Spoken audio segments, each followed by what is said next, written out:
grounded in gold. Feet firmly planted in water's embrace, guiding the spirit to find its true place. With each gentle ripple, clarity flows. In the depth of the heart, true wisdom grows. A beacon of strength in the modern day's haze, her knowing gaze shines as she navigates the maze. Ancient truths in a world so fast, embracing the present, learning from the past. With roots like the trees standing strong and tall, she carries the stories that connects us all. Through whispers of water and gold's glowing light, she'll chart every journey from day into night. With courage ignited and purpose unbold, we walk hand in hand, grounded in gold. Aloha, I'm Alana Kay, and this is Spirit of Maui. The island of Maui has unique qualities that we talk about in the show a lot, and the energy of the island and the beauty of the island really tends to attract artistic people, artists of all different kinds. We have glass blowers here, we have people who paint pictures of the ocean, any different kind of variety. And my guest today, Naia Nakai, I've selected her because she's especially unique in her approach to her artwork and also the feeling that she puts into it and what she brings to the table. And so I can't wait to do a deep dive into what it is that inspires you and what it is that motivates you. And welcome to the show, Naia. Thank you so very much. Yeah, we've talked a little before the show, so I know some things about you and your philosophy and how you go about your art. But like I said, I want to get into it more, because it's very interesting. Like I said, Maui has that quality that attracts artists, and I think you in particular, you bring a mystical quality to your work, and there's always like spiritual meaning. As a matter of fact, you have poems that go with each of them, and we'll show as many of those as we can in the show. So why don't you help us understand what goes into your artwork, like what kind of a mood you get in and what gets you in the groove, or how does that work for you? Okay, well, I guess a good place to start is to let you know that I've lived on Maui for, I moved here 34 years ago, and I just absolutely from day one just absolutely love Maui. And the spirit of Maui, the whole spirit of this show really speaks to me because it's such a special place, and this is really where I get so much of my inspiration and so much of what my artwork is about comes from the spirit of Maui. So in the years that I've lived here, I have spent a lot of time at waterfalls or Iao Valley. I could sit on a rock all day long and do.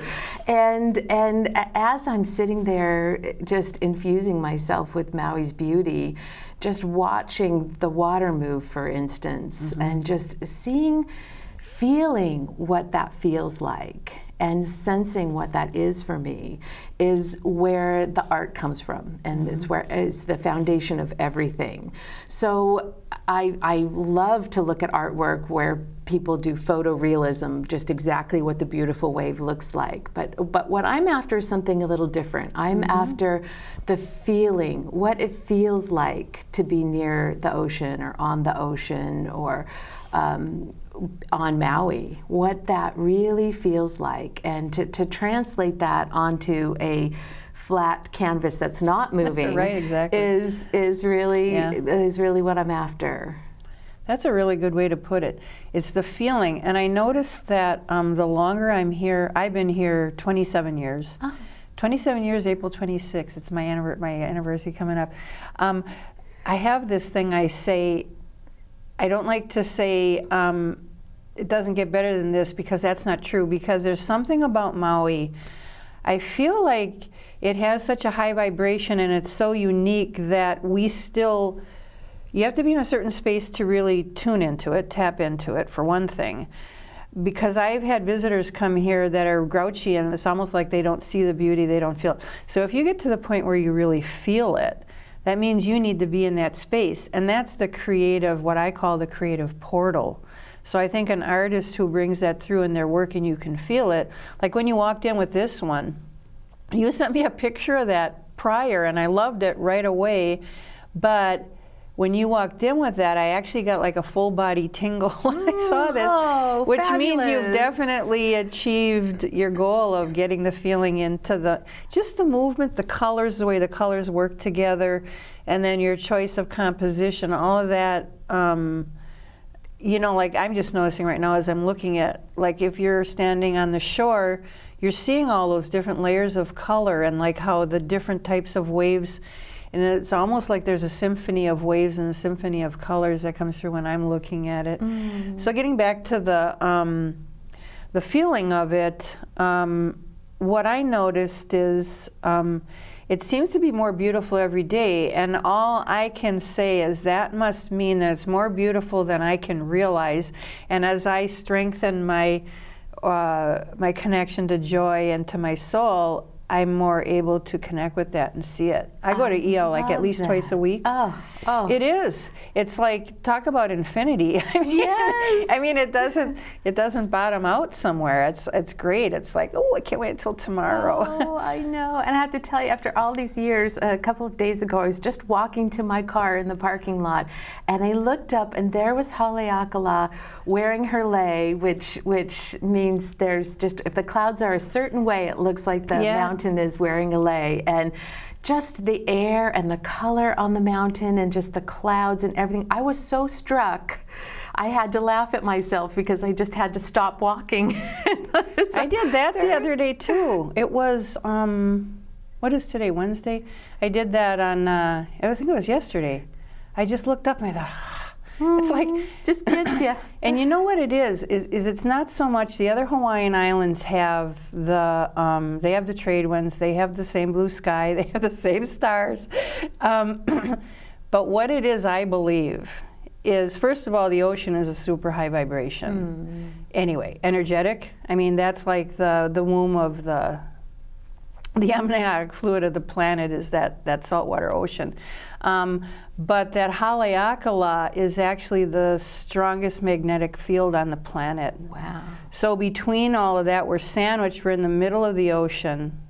I think we're the most distant landmass, at least where people are living. And then Haleakala, because of the depth that goes into the ocean, according to NASA, it has the strongest magnetic field on the planet. So it creates this energy that is actually irritating to some people, but to other people, they're just like, wow, you know, and they see it as a healing place. And whether people realize it or not, when they come here to visit, they're coming here for some healing. You know, and then so part of that is the artists take that energy and you're infusing your work with that energy, and then when the people take it home with them, then they can remember and they can feel.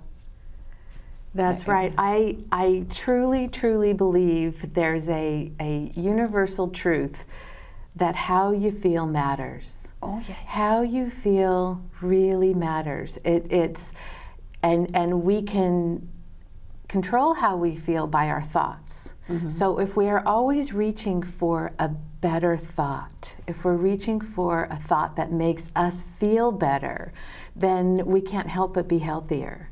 So if we have our environment with things around it that really make us feel good, if we put something on our wall and we look at it and it just really makes us take that deep breath or just the have breathing a happy too. feeling. The breathing, yeah. We get in our head and we stop breathing. So it's like yes. I love that when I experience myself doing that. Like if I see a piece of art or walk into somebody's home and it feels really good to my body, just kind of settle in. That you can relax because you're in a because the feeling center is where all the beautiful stuff comes from. That's why artists know how to do that. Like I said, you know, how do you get in the zone? And I suppose you probably have days, as we all do, even though we're talking like this, you still have your times when, like you're in traffic and and you know, and there's a snarl of traffic, and everybody's in a hurry to go where they're going, and they're all going in a different place.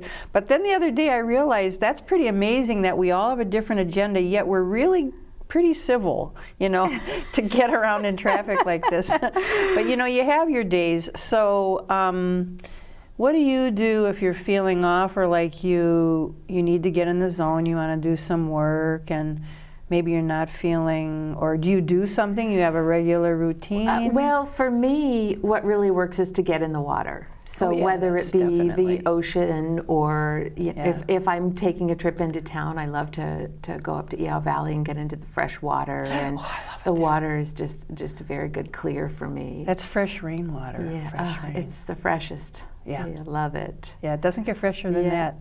It's made good. Right there. Right. Yeah. Right. Yeah, so that's a great reset for me. Getting in the water. And you told me you have a boat. That's true. Yes, I do. I have a small trailer boat. Yeah, and I have some photos that we're going to share where you're diving in the water. Whew.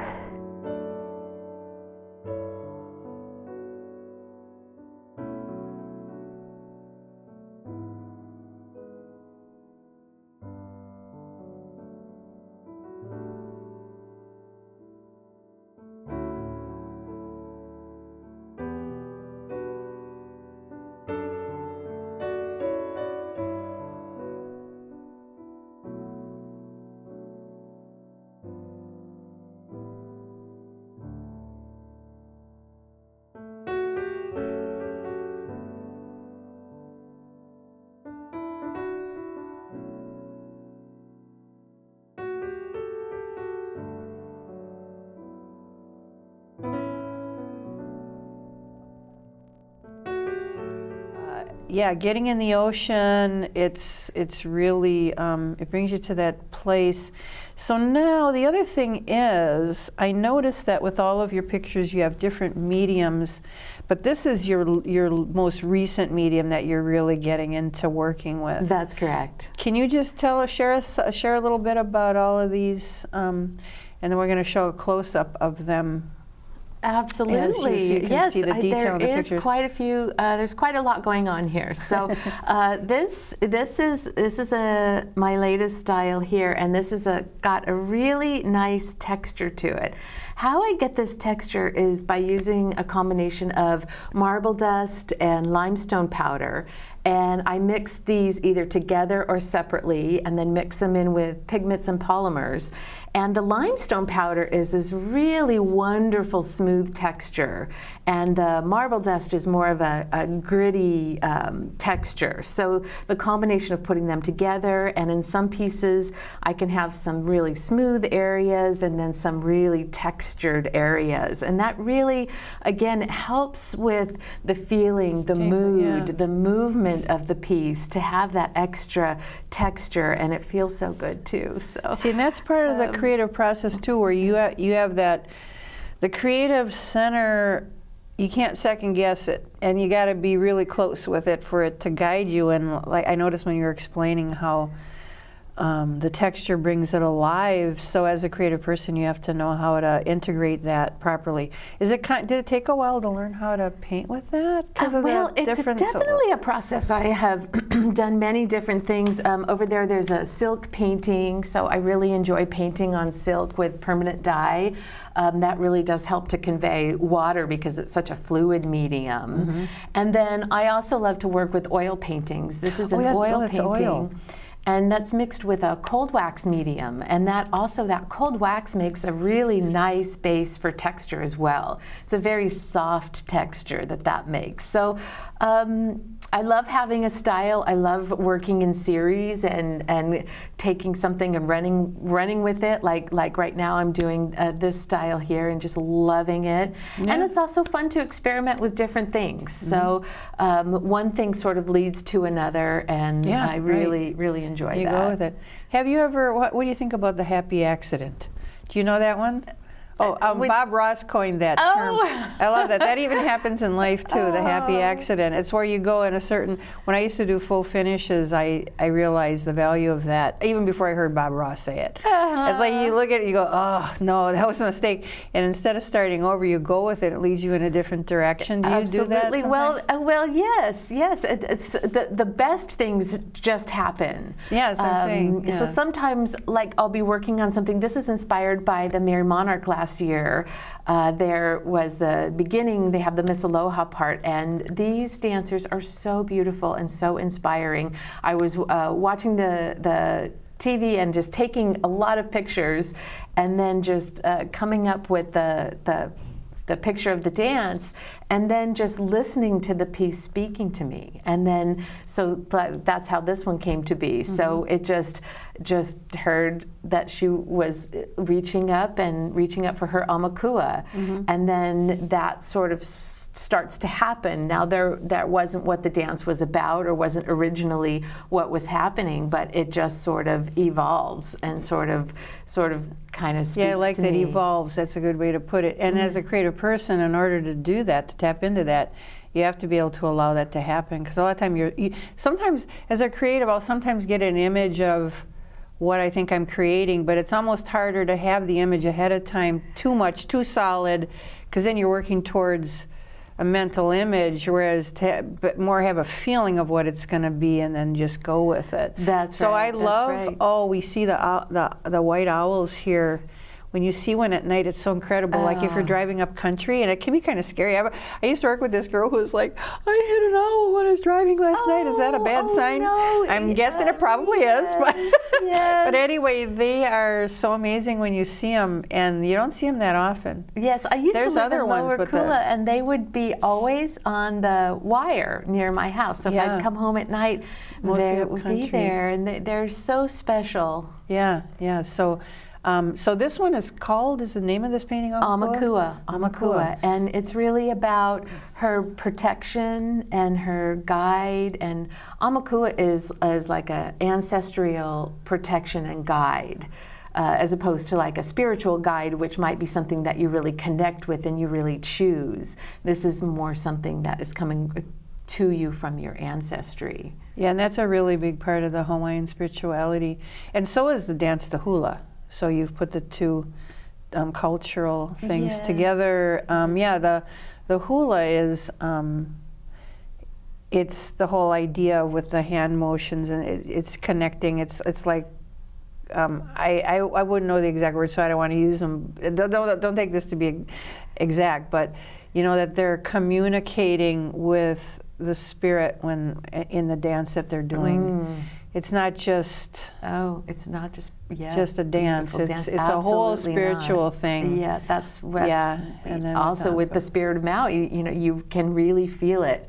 That's why when I watch the Mary Monarch, which is so exciting because it's coming up again, it's so special because it really is not just a dance. There's so much more to it, and I can watch it over and over and over. And it's so beautiful how they can coordinate their bodies so that it's all relaying this message. And I got to be honest with you, I'm the kind of person that can't. It's hard for me to have my feet. I've tried hula. I can only do it to a certain extent because it's so. What they're doing is they're very gifted to be able to be that fluid in your motion. Yes. With your knees bent. I really. Yes, it's pretty amazing. Yes. So the amakua and the owl and. So is there anything else that you wanted to mention about the paintings? Now this one is this is a print of a silk painting. Of a silk. Yes, this was a silk painting, and something that I find to be really important in my work and in my life is connection. And I think that the screens are so compelling, and we get so much out of it, and there is so many good things and creative things you can do with screens. But I think because we have these tools, it's really important to stay connected with each other, to stay connected with ourselves, to stay connected with nature. So oftentimes when I'm creating art, it's about connection. So in this case, this is called Joyful. And the whales are really connecting with each other, and they spin around and show their bellies and really show a vulnerability to each other, and they're playing with each other.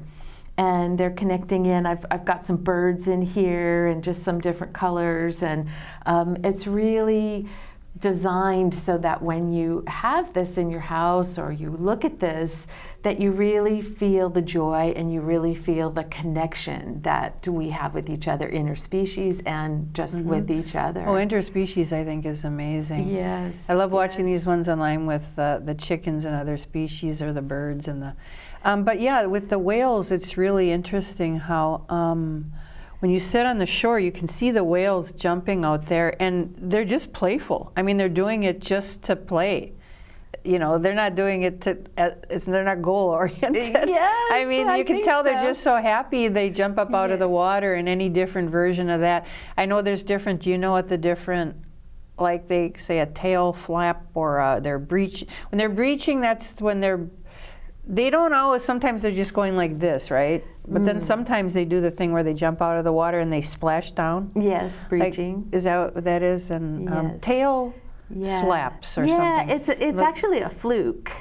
Oh. Their tail is called a fluke. Oh, and okay. They do the peck slaps and the fluke slaps, and they do all kinds of things, and they have wonderful scientists that explore all of this and hypothesize what they're doing. Yeah, hypothesize, that's all they can do. To me, they're playing. Yeah, I know, right? They do a lot of play, and they do a lot of connecting with each other, and no matter what, they're being whales, so that's okay with us.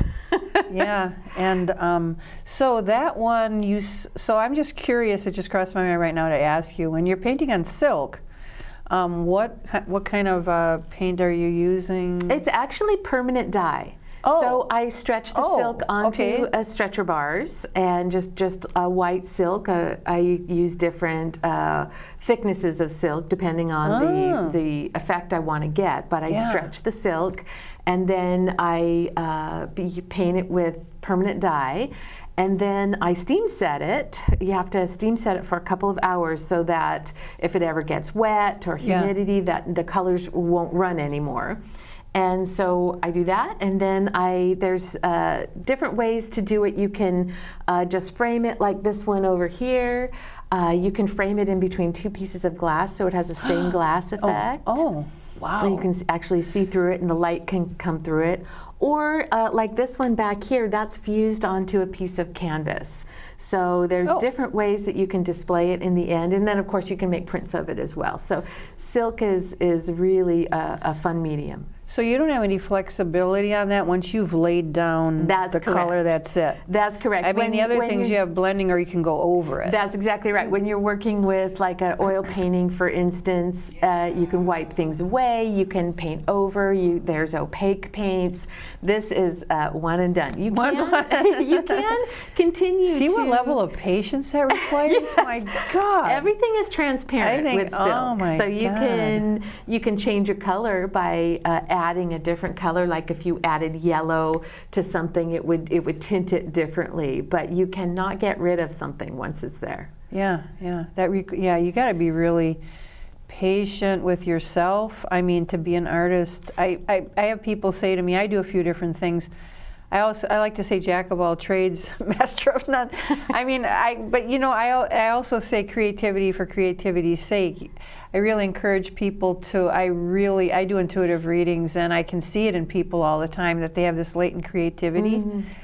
And then people talk to me about it a lot because I do a lot of different things. And the creative portal comes through in different ways, not just in artwork. It can even be in video editing. That takes creativity too. And whatever you're doing, whether it's a technical thing or whatever it is, it's coming from your center. And so that's the value of learning how to be in the moment, connected to your breath and centering, is that you tap into your creative portal. And your creative portal is very unique to your life experience and what you're bringing to the table. And I believe that's why, I see artists work all over the place, but when I saw yours, I said, oh, I want to have that artist on, because I know. Thank you. And there's another one, her name is Sabette. I don't know what her last name is. She has her stuff at Martin and MacArthur. Yes. Martin and MacArthur is one of the showcases. It's not, I guess you could call it an art gallery, but they have a lot of art. But they have all Hawaii-made crafts in there, but it's beyond. It's like really high-end with koa and carvings and glass. It's just amazing. Martin and MacArthur is at shops at Wailea. And speaking of that, Lahaina used to be considered the art capital of the Pacific. Yes. And I don't know how many galleries we lost. Many, yes. So I don't know if we can still call it that, but of course we're still in the rebuilding process. That's right. And God bless that process as people do learn how to connect and work together. That's my hope, you know. Yes, yes. And I have a friend, Jack Norby, who had one of his pieces. He does metal work, and he uses like I don't know what you call that, the thing that spins around and it's got, you know, like gritty stuff on it. And then, so he with the metal, he does carvings, and he does typically waves. And he had one of, it was waves coming together, and then the two waves were coming together like this, and it was shaped like a heart. Oh. And the gallery that he had his work in Lahaina burnt to the ground, and 4 months later, somebody called him up and they found one of his pieces. Wow. It was badly burned, but you could still see the heart. Wow. It And probably took on a new character with the burn. Right. And so of course that was a big story. Jack is a good storyteller, and he's also a very mystical, spiritual person, and he saw the significance of that, and so did I. I'm like, wow, because we talk about Maui being the heart chakra of the planet. Sorry about all the bragging, but I mean, it is a show about it. It is a show about Maui. Yes. But just that the fact that the heart survived, and to me, as tragic as the fire was, I feel like it was the perfect storm for the opportunity for the people on Maui to work on some things such as how do we handle our water, how do we handle our wetlands. There used to be wetlands and a lake over there, and for 200 some years there's been these beautiful historic, it was a beautiful historic district, but evidently they're not going to be able to build back to the extent that they did before, because now those are special management areas, and they're not going to be able to build as close to the ocean, which was a lot of the charm of Lahaina town. But like I said, you know, now the discussion continues about, there used to be a lake there, and there was wetlands, and I've even seen pictures online of some of the wetlands trying to come back. That there was brackish water found, you know, that's starting to form. So it'll definitely give us all a lesson in how to work together and how to make decisions and how we want to move forward with that. But yeah, I don't know how many art galleries. Yes, well, Front Street was, you know, a lot of art galleries on Front Street, and that was a fun thing to do, to go around. A lot of collectors would go there. But having said that, there is still, Ka'anapali has art galleries, Whalers Village. There's actually a Martin and MacArthur at Whalers Village. Oh, there is? Yeah. And I don't get over there that often. Yeah, so there's so the art is still happening, and in Makawao and Paia. Exactly. Makawao and Paia. Yes. Yeah, and those are very mystical too. Makawao has its own thing going on. Yeah, for sure. I get up there, I'm like, wow, this has such a feeling, and that has a lot of historic buildings too. So that lends itself to the artwork, you know. There's, And then where else would you find art galleries? I don't want to leave anybody out now that we're mentioning all of this. So anywhere from the Pili, any of the towns, you don't find a lot of it in like Kahului, Wailuku a bit. That's true, that's true. Wailuku, and I actually also show at the Turnbull Sculpture Gallery in Kahakaloa. So there's even art galleries way over there. Around and the Hui is that the Hui Nui Au in Makawao. Yeah, that's a great place. You know, like you said in the beginning, that Maui the arts are alive and well. Yeah. And it's a wonderful thing. And there's reasons for that, because we attract those kind of people, and Maui supports those kind of people, and So did we miss anything? Is there anything else that we need to? Oh, goodness. Well, I just wanted to encourage you to think about your life, think about your thoughts. And if a thought comes in, even if it's a positive thought, what thought could make me feel even better? And look around your space. How could I feel better?